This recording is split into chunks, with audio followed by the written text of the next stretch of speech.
The entire set list of Lost Caverns of Ixalan is now out, and today we'll be going through my top 10 cards from the Lost Caverns of Ixalan to play in Standard.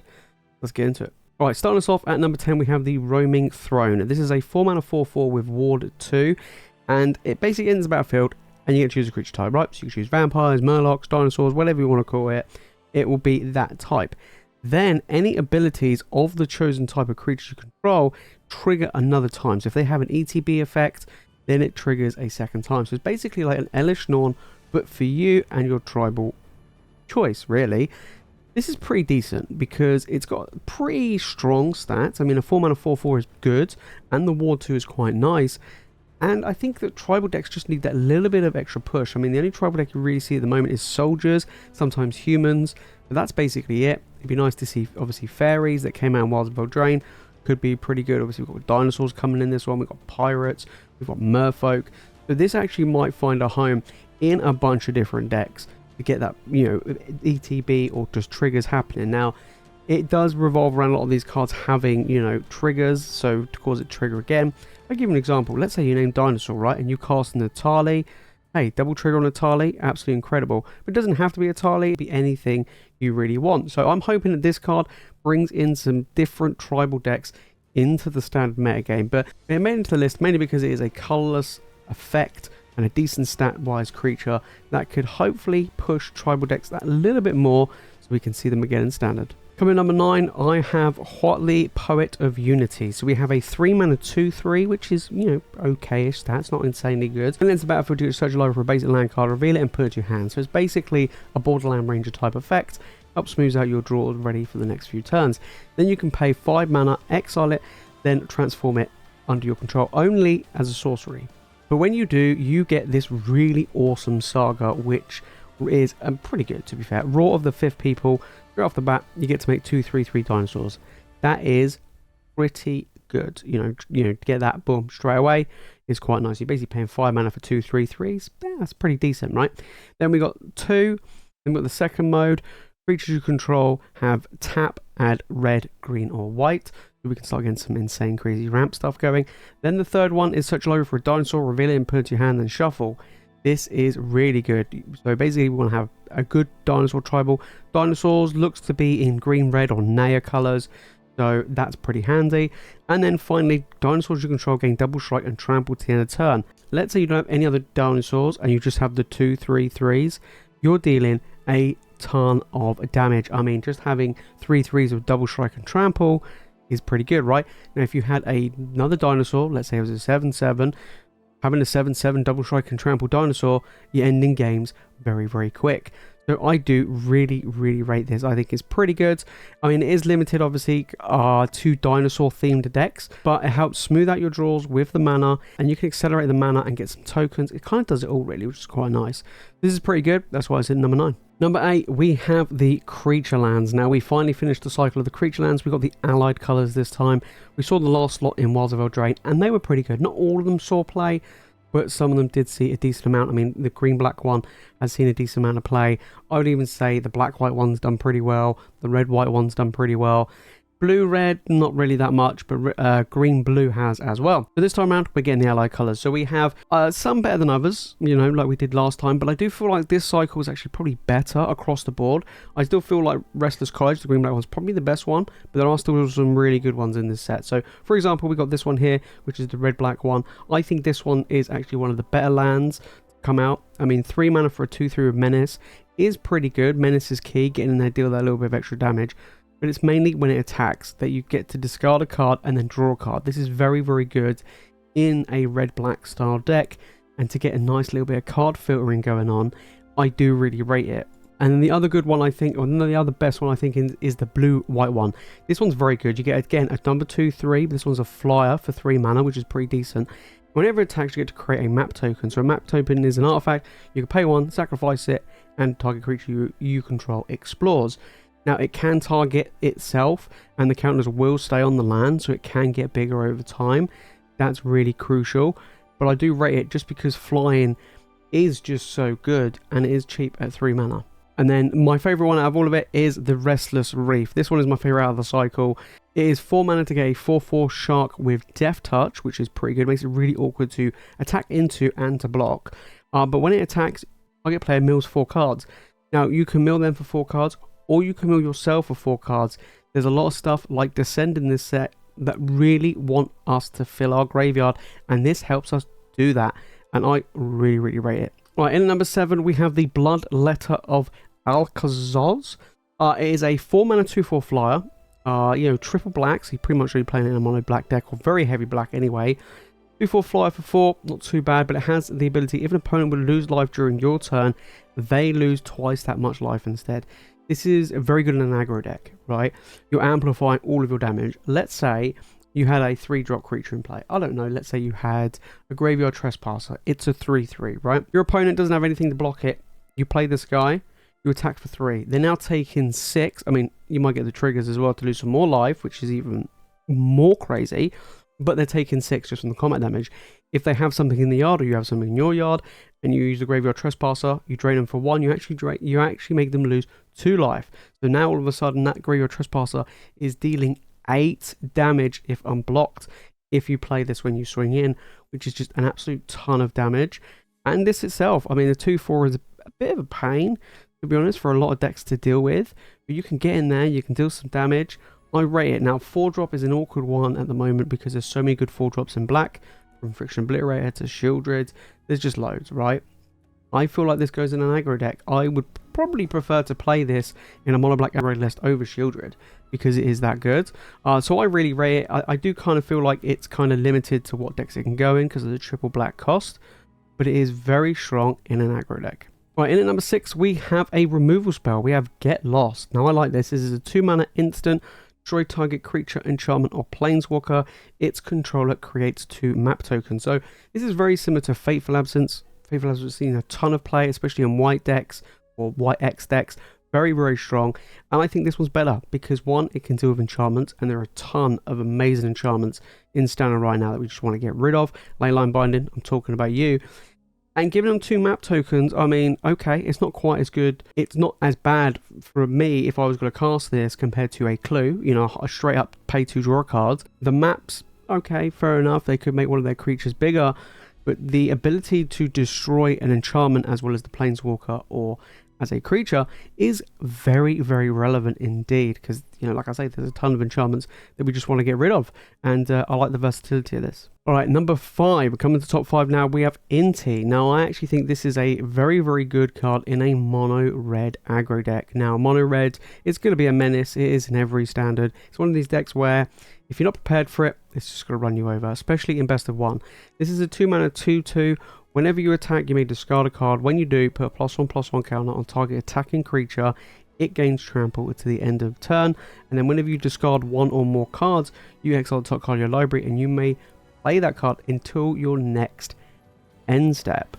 So this is very good. You get in there, you deal a bunch of damage, you get some really good card advantage, and giving your creatures +1/+1 and trample is crazy. And it's a +1/+1 counter as well. So, you know, as an example, you have, you know, Monetary Swiftspear on turn 1, you attack them, you play this on turn 2, you attack them, you discard a card, your Monetary Swiftspear gets bigger, then it's going to start piling on. You know, it really is. And it allows you to discard cards like lands, which you don't really care about. You know, you're like, I want to get rid of land, I want to try and dig for maybe another creature, maybe another burn spell. So this is really, really good in a mono red aggro deck. So the 2-drop slot in a mono red, I mean, what, you got Felden. Felden's okay. You got the Bloodthirsty Adversary. That's okay, but that normally is great to scale when you have 5 mana. This has a perfect home in mono red. You imagine, you know, you play the 1 mana Saga, deal 1 to them. Turn 2, you play this. This is now 2 mana 3/3. Next turn, this is be coming in as a 4/4 trample. Hey, really good. In at number 4, we have a reprint, and that is Treasure Map. Now, Treasure Map saw a ton of play in its last turnaround. I think it actually was in Ixalan last time. Well, it's back again. A 2 mana artifact. You can pay 1 tap, scry. Then you can put a landmark counter on Treasure Map. Then if it has 3 or more counters on it, you get to transform it and then make 3 treasure tokens. So you get a nice little scry. That's quite nice. And then eventually it's going to ramp you and give you a bunch of treasure tokens. Then when it transforms into Treasure Cove. So it's a land that taps for colorless mana. or you can tap it to sacrifice a treasure to draw a card. So those treasures can either ramp you, or they can basically give you 3 cards, which is very, very good. Now, Treasure Map has seen a ton of play in the past in control decks. It saw a ton of play in mid-range grinding matchup because it gives you that ton of advantage. On top of that, I've seen it in ramp decks because it basically ramps you as well. So it's pretty good. It smooths out your draws, allows you to hit what you want, and then it really does pay off when it transforms, either to draw cards or just ramp you into some really good stuff. And then in at number 3, we have Ojacasim Deepest Growth. This is the green god of a 5-color cycle. For me, this is the best one. I do feel like there are a ton of amazing ones. I think, to be honest, the next best one's probably either the blue or the black one, then the red, and then the white one. I think the white one's great in Commander, but for the purposes of Standard, generating a ton of tokens is just not good enough. Even Mondrak doesn't see play. This, however, is going to be a pain. This is a 6/5 with trample for 5, which is pretty decent stats. When it deals combat damage to a player, you get to reveal that many cards from the top of your library. You may put a creature card and or a land card from among them onto the battlefield. Put the rest of the bottom of your library in a random order. That is insane. So let's say you attack and your opponent, I don't know, they want to chump block, right? They chump block with a 1/1 token that's made from like a wedding announcement or something, right? They're taking 5. You get to reveal the top 5 cards of your library. You get to put any creature from among them onto the battlefield. It can be a 1-drop creature, 2-drop. It could be an 8-drop creature. It doesn't matter what the mana value of that creature is. It goes straight onto the battlefield. Okay, so we've seen a ton of powerful creatures. Atali, you can power there. Hey, look, chuck a Traxxer in there if you really wanted to. Whatever it may be, you can get some really big creatures. I mean, it could just be like a mid-rangey creature. It doesn't have to be something explosive, right? And then you get a land on top of it as well. So, you know, grab a creature land or whatever you want. This is really good. I don't expect this just to be in a mono green deck. This can go into pretty much any deck. I mean, I would play this in a ramp deck because you imagine trying to deal with this. I mean, unless you exile it, don't forget when it dies, it gets transformed into a land because you kind of have to exile it. That is the key because this thing's just going to keep getting there and getting you. Because when it transforms to land, it's going to be pretty easy to get back into that god. I mean, it's green, right? We like ramping, so we don't mind it transforming to a land. Then you get to pay 3, tap. If you control 10 or more permanents, so basically City's Blessings like used to be, all of a sudden, bang, you get the god back again. So the advantage from this is absolutely huge. And then number 2, this is an interesting one. I don't know how many people will pick this to be their number 2, but I saw this card and I was like, this is a card which I know is really gonna get me more so than what I would play myself. We've got Tishana's Tidebinder. This is a 3-mana 3/2 with flash. When it enters the battlefield, count up to 1 target activate or triggered ability. If it was an ability of an artifact, creature or planeswalker that is countered this way, that permanent loses all abilities for as long as you control the Tidebinder. Now, this is actually better than I thought originally. So you have a 3/2 for 3 with flash, which is pretty decent. So this could see play in a control list. You could have it in just a tempo list. You could have it even like a white-blue aggro list. You could have it in fairies. You could just put it in whatever, right? We saw Dimir midrange do very well. This fits perfectly fine in a deck like Dimir midrange, right? So you get to counter up to 1 target activate or triggered ability of anything. So first I actually thought it was of an artifact, creature or planeswalker, but it's not. It's of anything. You know, they play a Leyline Binding, you counter it, you're like, no, you're not having it. I don't know, they play a Wandering Emperor to do the minus to make a token or to kill your guy. You're like, no, and not only do you counter it, it then can't do anything for the rest of the game for as long as you control this creature. Like, this is insane. You know, it's activated abilities and triggered abilities. You know, it's just crazy, right? You get a trigger off of Shieldred. You play this guy, you're like, I don't think so. They get a trigger off on a Traxxer.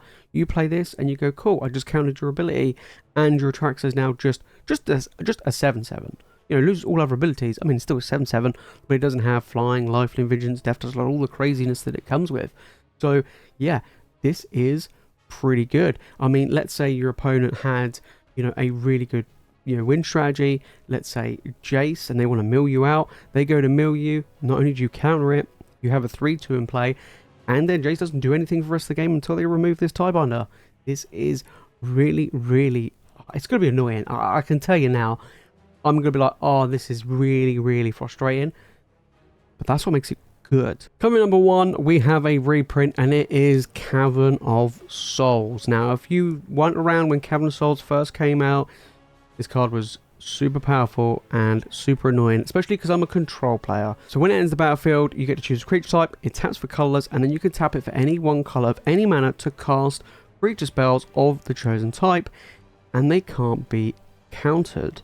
Doesn't matter about my make disappears, doesn't matter about the essence scales, doesn't matter about dissipates. They ain't going anywhere.